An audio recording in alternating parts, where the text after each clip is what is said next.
the beautiful game of estate agency. Today, I'm joined by Simon Leadbetter, who used to be head of marketing for Countrywide, Knight Frank, Fine and Country, and now is a consultant marketeer for a number of estate agency firms. Simon, what do you love about estate agency? The beautiful game of estate agency.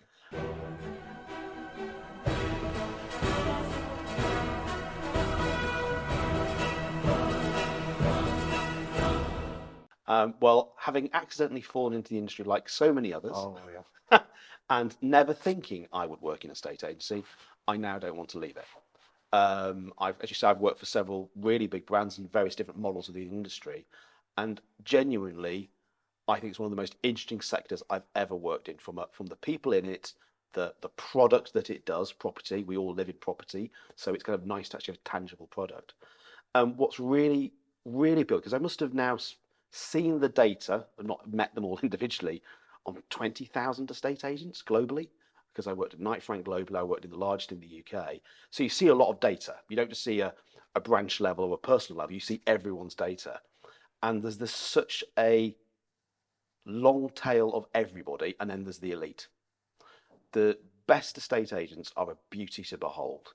I envy their talent. If I could be as good a marketer as they are an estate agent, I would be a very happy man. Try and distill it down into a few points so the boys and girls out there in estate and letting agency land can try and strive for that. I think the thing about the very best estate agents is they're incredibly interested in the homeowner. They genuinely take a really deep interest in that person to understand what the real person wants. It's not just put the thing on a portal and pray because you won the instruction or just win the instruction. They understand what that seller really wants, but also the buyers, because the majority of buyers are also sellers and are probably in the same stomping ground anyway. So there's opportunities there. They learn from others. They're really interested in learning from other estate agents. So they're not like, I know it all, young man, I've been doing this for 30 years, I'm not interested, or I've been doing it for 10 years. They will talk to other estate agents. They will read all the journals. They contribute to the conversation. I find it fascinating that that there are approximately, I think, about 12,500, 13,000 independent estate agent firms, and I can count on two hands, no more, the number of trainers that look after them. I was having a conversation exactly about that earlier today with Sam Offley from Agents Together. Lovely. Great man, a great man. And I was talking about the fact is I'm surprised at how poor the training in a estate agency is. It's not necessarily training, it's training and development. Yeah, we don't professionally develop people who should have a career with this industry and see it as an aspirational career.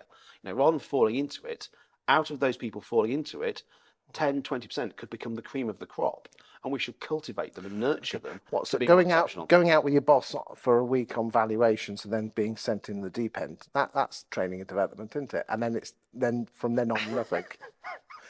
I think the rule of training is it takes a long time and it needs real investment.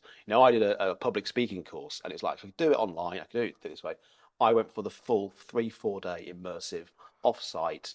You're completely locked into it for 4 days, because I've stood on stages before and spoken, but I want to learn from the best, and I want to be really immersed into their thinking. And with the role that you're in, you would have been on stage all the time. Did you really find the investment was worth? It was probably one of the best return of investment things I've done in the last year, because I just thought, I probably did know that, but I don't do it. It's like simple things like, start with impact. You have 3 seconds to grab their attention, less, a nanosecond to grab their attention.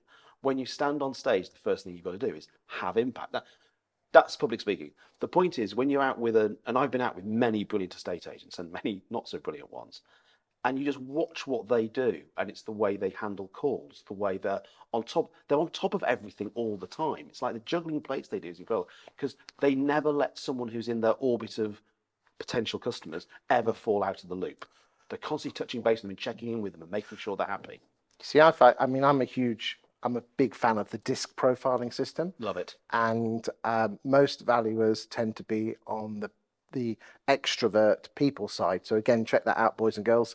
There's this new website called Google, Google, and type in disc profile, DISC, as in round thing.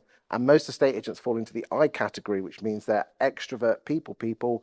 They want everyone to love them, and their biggest fear is rejection. That's why people hate losing valuations, and they use their people skills.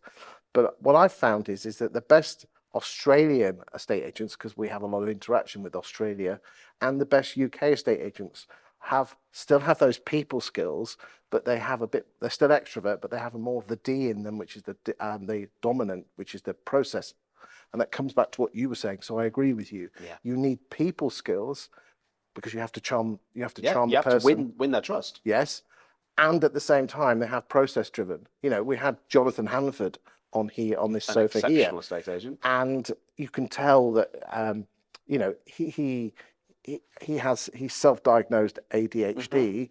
I mean, his son has it, and I know it's hereditary, but he says he's very detailed. He's a very people person. Yeah. But he actually uses what's in his head to his skill, to his advantage, because he's very detail orientated as well. But if you can mix those two up, you're on a winner. There's is it Jim Collins' Good to Great, the sharpen the saw. It's about that every process is rigorously tested, and you know, Mark Ritson, a professor of marketing, talks about codes ridiculously applied. Once you find that it works, you do it, you double down on it, you sharpen it, you make it better and better and better, and you just keep doing it. You don't fly by the seat of your pants. You don't wing it. You know there's a process. You know. So I mean, Jonathan Hanford does this amazing the sort of the pre-marketing pack he does with vendors. I've seen it because we work together at Fine & Country, and it's an exemplar of how you should take a vendor who does this thing once every 7 to 13 years, the process of selling your house, the stages he'll take you. That this is how we'll get it ready for market, so it will sell as fast as possible for as much money as possible. But if it doesn't sell, these are the things I'm going to do. It's not a surprise. He's already prepared the ground that we might need to reassess the price. We might need to change that feature wall that everybody hates. Whatever it happens to be, he's prepared the ground and he's really got into them, so they trust him to hold their hand through the entire process. And he teaches other people, and I wish more people would listen to people like that, because all I've done, I've been a sponge for the best estate agents. All I've done is just I've mixed in more of the marketing theory. It's how you can take this up and flywheel out to be much more powerful. Thank you for your time today, Simon. A pleasure.